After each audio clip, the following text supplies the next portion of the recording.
Você conhece o Deus da provisão? Esse é o Deus que eu vou te apresentar hoje. Porque esse é o Deus com o qual eu tenho vivido já tem um tempo, viu? Um bom tempo. Esse termo, Jeová Jiré, Deus da provisão, aparece lá em Gênesis capítulo 22. Eu acho, não tenho certeza. Mas eu acho que é a primeira vez que ele aparece na Bíblia, esse termo, Jeová Jiré, porque foi Abraão que chamou o local assim, né? É quando Deus prova a Abraão, pede que ele sacrifique o seu filho Isaac, seu único filho, como holocausto. Deus prova o coração de Abraão, né? Abraão, o pai da fé. Inclusive, esse texto ele é muito interessante. Estou até com ele aberto. Tem algumas coisas bem interessantes se você ler prestando bastante atenção. Que Deus diz, tome seu filho, seu único filho. Mas Isaac não era o único filho, né? Tinha Ismael. Qual que é a diferença de Ismael para Isaac? Deixa aí essa pergunta para você. Por que que Deus chamou Isaac de único filho? E aí depois aqui também tem uma parte que, quando eles estão chegando lá no Monte Moriá, Abraão vira para os seus servos, né? Tô aqui com a minha garrafa cor-de-rosa, da minha filha, cheia de adesivos, da minha filha e da minha esposa, já nem sei mais quem é quem.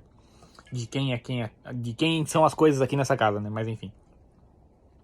Quando eles estão chegando lá no Monte Moriá, Abraão vira para os seus servos que estão junto e fala, esperem aqui, que eu e o menino, nós vamos ali à frente adorar ao Senhor e logo voltaremos.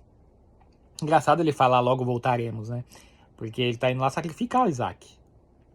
Ou seja, Abraão, o pai da fé, eu fico pensando, o que será que passava na cabeça dele? Será que ele imaginava que Isaac, que Deus ia na última hora, como Deus fez, não ia deixar ele sacrificar Isaac? Ou, de repente, passava na cabeça de Abraão que mesmo que ele sacrificasse, Deus tinha o poder de trazer Isaac de volta. E Abraão fala que eles estão indo ali adorar a Deus e que eles vão voltar. Muito poderoso, né? Mas enfim, esse não é o assunto, já estou aqui, ó, me estendendo. Quero falar hoje sobre Deus da provisão, Jeová Jiré. Jiré, eu não sei como fala. Mas é o Deus que tem de acompanhado. E acompanhado a vida da minha família aqui já faz um tempo. Porque é incrível. Quando a gente fala, para pra pensar em Deus da provisão, a gente inevitavelmente pensa que a pessoa tá passando necessidade, né? Precisa de provisão.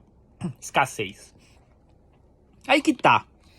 Eu tenho estudado muito esse tema, porque tô um pouco cansado de ficar só ouvindo a palavra. Não me entenda mal. Ouvir a palavra é muito importante. Ouvir sermão, ouvir pregações, né? Estudos, assistir estudos bíblicos, enfim. Tudo isso é muito importante. A fé vem pelo ouvir e ouvir a palavra de Deus. Mas quando a gente faz isso, a gente está recebendo uma mensagem de Deus que já foi digerida por outra pessoa. É óbvio que Deus está usando aquela pessoa para falar com você e com todo mundo que está ouvindo. Deus trabalhou no coração daquela pessoa, aquela mensagem vem de Deus. Mas tem um intermediário. É algo que Deus trabalhou no coração daquela pessoa e está usando aquela pessoa para passar, para transmitir para outras pessoas. E quando a gente senta, pega a Bíblia. Comprei até um caderninho, porque eu tô criando a disciplina de... Aqui, ó, cheio de anotação já. Tô criando a disciplina de estudar a Bíblia. Eu falei num vídeo pra trás aí, né, que a disciplina é aquilo que nos separa dos nossos resultados, daquilo que a gente deseja. E eu quero uma vida mais íntima de Deus. Comprei um caderninho e comecei a estudar. Porque eu tenho tido muito mais prazer nesse papo direto com Deus aqui, sem intermediário. Né? Eu ouvi até alguém falando numa pregação que quando a gente ouve uma pregação, ouve uma palavra, é como uma criança tomando leitinho. É o leitinho. Perdão, gente. A garganta tá difícil hoje. É uma criança tomando leitinho. Mas quando a gente senta para falar com Deus, para meditar, para ler a Bíblia, para estudar, é o alimento sólido. É a mensagem direta de que Deus quer falar com você. É aquilo que Ele tem para você. E aí eu tenho tido muito mais prazer nisso. E quando eu sento para fazer isso, eu faço lá meu devocional e tal, e quando eu vou lá para meu estudo extra, eu sempre tenho buscado esse tema Deus da provisão, porque é algo que eu tenho vivido aqui em casa e com a minha família. É incrível, assim. Deus da provisão. Eu tenho várias páginas aqui já, ó, porque tem vários pontos E eu quero começar hoje pelo começo, vamos dizer assim. Deus da provisão não significa escassez. Deus não trabalha com escassez. Quando a gente pensa em viver com Deus da provisão, parece que a gente está passando necessidade. Mas Deus não trabalha com escassez. Simplesmente porque escassez não faz parte da essência de Deus. Deus é a fonte inesgotável de tudo.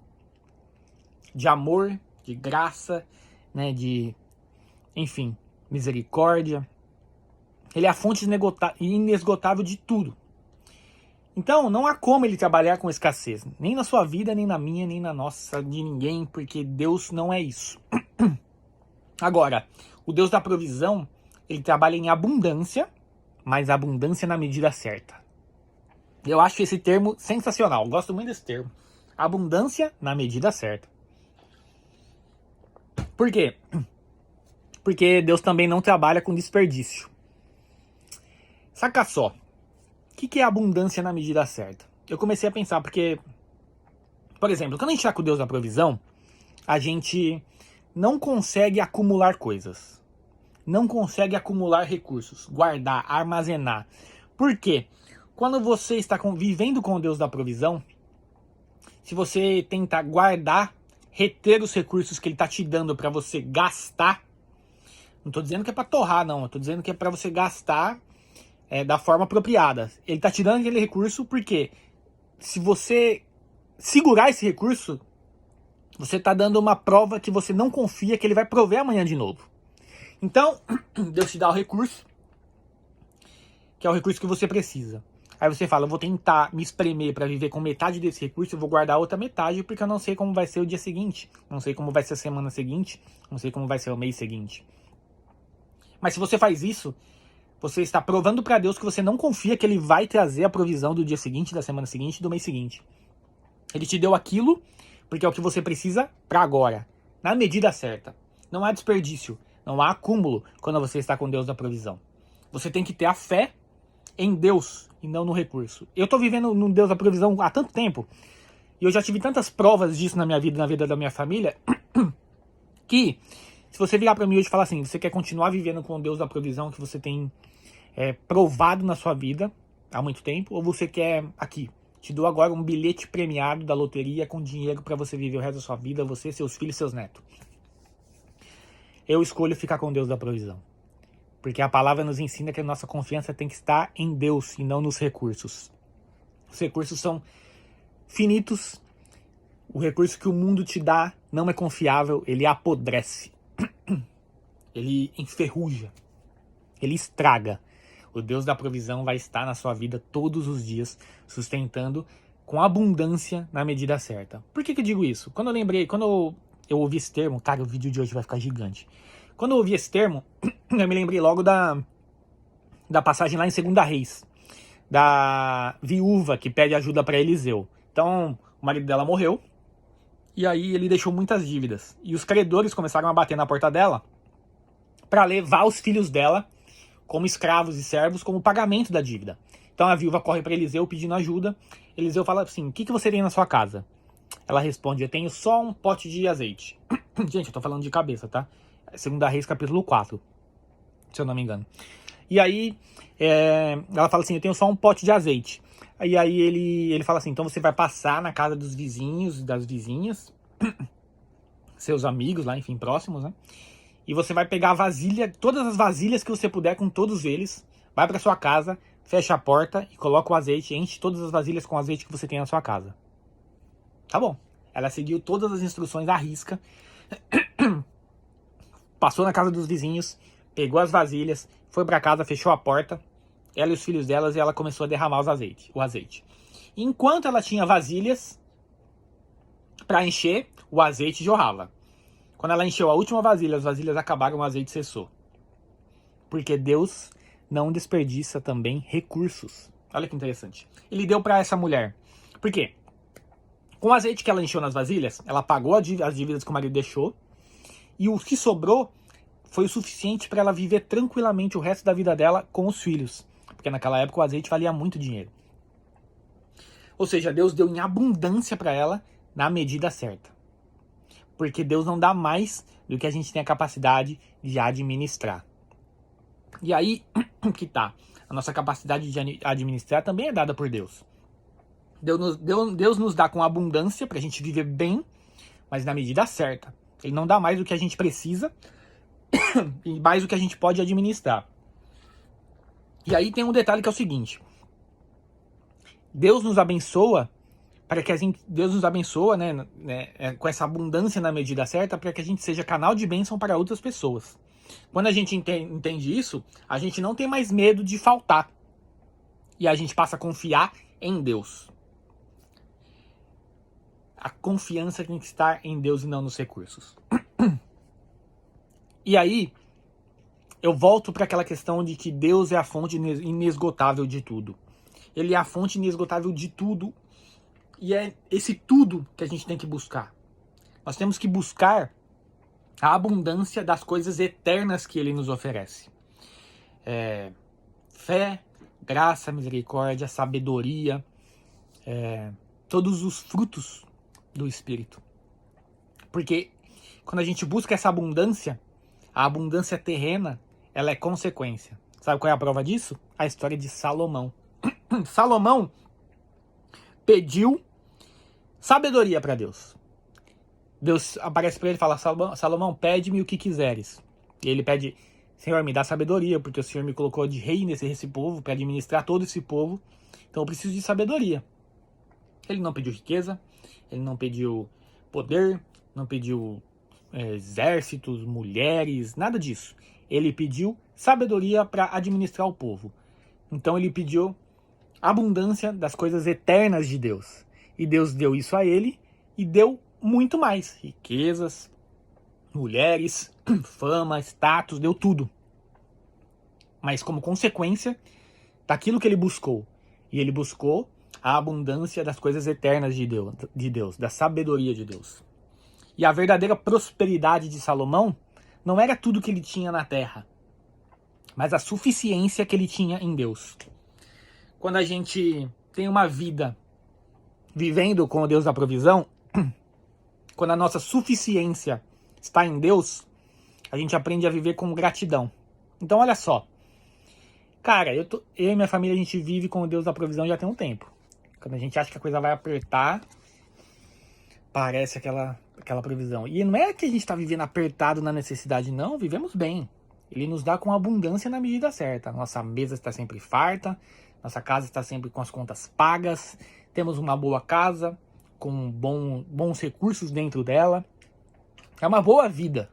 Temos 2 carros na garagem, né? Mas é na provisão. É assim, na medida certa. Quando a gente acha que no mês seguinte vai dar ruim, o Deus da provisão aparece. E eu aprendi com isso a 2 coisas. A primeira, a confiar em Deus e não nos recursos. E aí, isso traz o quê? Traz a cura da ansiedade. Você deixa de estar tão ansioso com as coisas. É claro que, cara, sou humano, não tô dizendo que, não penso mais em nada, não me preocupo com nada, não é isso. Mas quando você passa a entender a suficiência de Deus, a viver com Deus da provisão, a confiar nessa provisão. E outra coisa, confiar na provisão de Deus não significa que você não tem que fazer a sua parte. Vou ficar aqui de boa, que Deus vai prover no dia seguinte, no mês seguinte. Não é isso. Não é isso. Você tem que fazer a sua parte. Mas tem que ter a certeza de que Deus vai te dar, na medida certa, que a sua confiança não é na conta do banco, não é no advogado, não é no gerente do banco, não é em nada disso. É em Deus. Quem vai prover é Ele. Quando você tem isso, você consegue viver com menos ansiedade e com mais gratidão. Eu aprendi a agradecer a Deus pelo chuveiro quente que eu tenho na minha casa, pela cama que eu tenho para dormir, pela gasolina que está no meu carro, pelo ar-condicionado que eu tenho condição de ter na minha casa agora no calor, pela comida que está em cima da mesa, óbvio, todos os dias. Quando eu volto do mercado, guardo as coisas na geladeira, vejo a geladeira cheia, agradeço a Deus. Eu criei esse hábito de viver em gratidão por causa do Deus da provisão. Era um hábito que eu não tinha. Era um hábito que eu não tinha. Então, quando a gente vive com Deus da provisão, a gente tem que se lembrar de que Ele vai prover no dia seguinte. Nós temos que aprender a confiar nele. Temos que aprender a não reter o que ele nos deu para usar, o que ele nos deu para gastar. Não reter o que ele nos deu para sermos canal de bênção para outras pessoas. Porque ele nos dá na medida para que a gente abençoe e seja canal de bênção. E se a gente deixa de fazer isso, não há sentido em continuar nos abastecendo. Porque Deus não desperdiça recursos. Deus não desperdiça os recursos que ele tem, né? Então ele nos dá na medida da nossa capacidade. A partir do momento que a nossa capacidade aumenta, o que ele nos dá também aumenta. Se a viúva tivesse pego mais potes, todos eles teriam sido cheios. Ela pegou tudo que ela conseguiu e Deus deu tudo que ela podia administrar para que ela fosse canal de bênção também na vida de outras pessoas. Porque eu fico imaginando, essa viúva, com todo o azeite que sobrou para ela passar o resto da vida dela e dos filhos, você acha que ela não usou esse azeite também para abençoar outras pessoas? Se ela tiver um pouquinho de mente empreendedora, no mínimo ela empreendeu com aquele azeite todo e frutificou na vida de muitas pessoas, certo? Então, Deus deu tudo que ela podia administrar para que ela fosse canal de bênção. E aí ela confiou nele. E aí tá aí o resultado, né? Cara, eu não sei se eu me fiz entender, mas é algo que a gente tem vivido muito aqui. É algo que eu escrevi bastante sobre. Tem bastante coisa para falar sobre esse assunto ainda. Mas abundância na medida certa. Esse é o título, se eu pudesse dar um título para esse vídeo, seria esse. Deus não trabalha com escassez. O Deus da provisão trabalha com abundância. Mas abundância na medida certa para a nossa vida. E se a gente aprende a confiar nele e não nos recursos, ele vai agir poderosamente. A gente vai aprender a viver com menos ansiedade, com contentamento na alma. Contentamento é exclusividade de quem tem a sabedoria de Deus, de quem conhece a Deus, de quem vive com ele e de quem confia nele. Quando você tem contentamento, você passa a viver com menos ansiedade e com mais gratidão. Gratidão pelas pequenas coisas. Pelas pequenas coisas. Amém? É isso aí. Se você chegou até aqui, Deus abençoe poderosamente o seu dia. Deixa seu like, comenta, curte, compartilha. É isso aí. Muito obrigado. Até a próxima. Valeu!